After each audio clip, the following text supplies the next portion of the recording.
I've been asked to talk about mixing alcohol and cannabis, specifically CBD.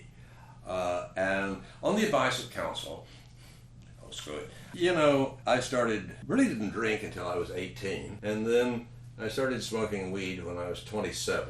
So there was this horrible interval in my life, but I survived. And then I make it to 70-something or other and find out I'm missing out on a major cannabinoid. As with everything else, I try to make up for lost time.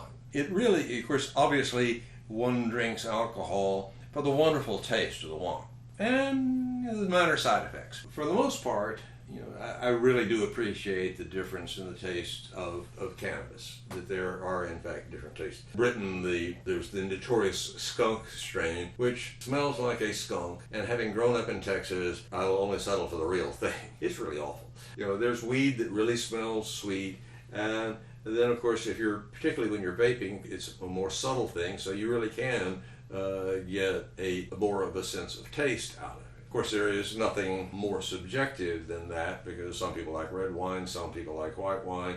I like wine. Over the years, my taste in wine or in alcohol and in cannabis have evolved, and I've evolved. The idea is, first off, one of the things I discovered a very long time ago was that if you have a really terrible hangover from having stayed up until really, very late and having consumed most of my favorite recreational drug, and you wake up the next morning and you're thinking, suicide is, okay.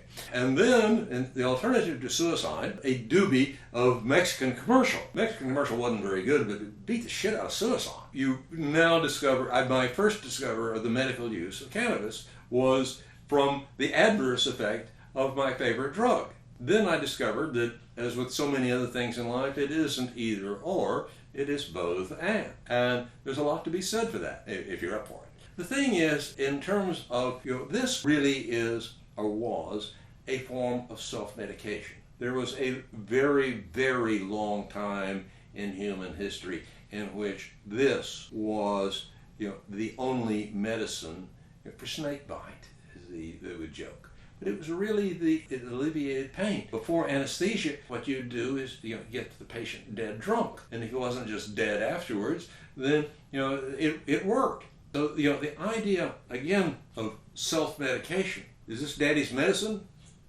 or is this daddy's medicine? Well, if it's granddaddy's medicine or granddaddy's medicine, it's none of your goddamn business.